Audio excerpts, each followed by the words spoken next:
పిల్లలు ఉద్యోగాలు రావాలని గతంలో స్టీల్ ప్లాంట్ కోసం పోరాటాన్ని ఇక్కడనే స్టార్ట్ చేసినామా. తెలుగుదేశం పార్టీ ఇన్ఛార్జీలు ఇచ్చినారు. రేపు రాబోయే ఎన్నికల్లో మీ అందరూ మంచి మనసుతో ఆశీర్వదించండి. ఏ సమస్య ఉన్నా మీరు సుదర్శన్ అన్న కానీ శంకర్ అన్న కానీ తెలియజేయండి. ఇప్పుడు ఏ సమస్య ఉన్నా నేను ఇస్తామా. నవీన్ కుమార్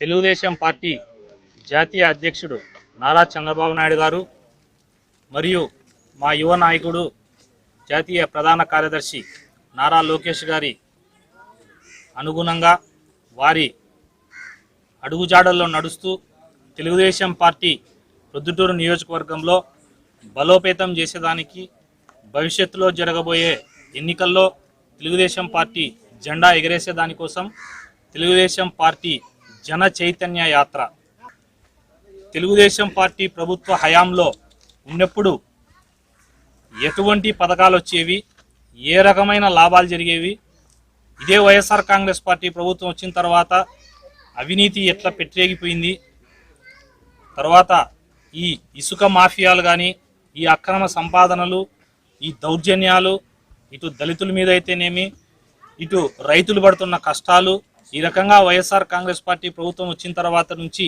జరిగే అరాచకాలు ప్రతి ఒక్కటి కూడా ప్రజలను వివరిస్తూ ఈరోజు ప్రొద్దుటూరు నియోజకవర్గ ఇన్ఛార్జిగా జన చైతన్య యాత్రను రాష్ట్రంలోనే తొలిగతిన తొందరగా అంటే చాలామందికి ఒక అనుమానం ఉంది, ఇంకా ఎలక్షన్లు 2.5 సంవత్సరం ఉన్నాయి కదా ఇప్పుడు ఎందుకని.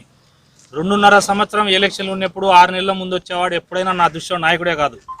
2.5 సంవత్సరం ఉన్నప్పుడు ఇప్పటి నుంచే ప్రజల కష్టాలు కనుక్కొని వీటన్నిటినీ స్లోగా పరిష్కార దిశగా తీసుకుపోతూ మేము మా చేతనైనంత వరకు తెలుగుదేశం పార్టీ ప్రొద్దుటూరు శాఖ మేమందరం కూడా ప్రజలు ఇప్పుడు మేము వెళ్ళి గ్రామానికి వాడకు ప్రతి ఇంటికి తిరుగుతాం. ప్రజా సమస్యలు తెలుసుకొని ఆ సమస్యలను పరిష్కార దిశగా ఒక మంచి ఆహ్లాదకరమైన వాతావరణ రాజకీయమైన వాతావరణంలో ఆ సమస్యను పరిష్కారం చేసే దానికోసం రాష్ట్రంలో ఎక్కడా చేయకపోయినా ఫస్ట్ కడప జిల్లాలో ప్రొద్దుటూరు నియోజకవర్గంలో నేను అదే పనిగా ఈ కార్యక్రమాన్ని చంద్రబాబు నాయుడు గారితో లోకేష్ గారితో మాట్లాడి ముందు కార్యక్రమం ఇక్కడే మొదలు పెట్టాలన్నా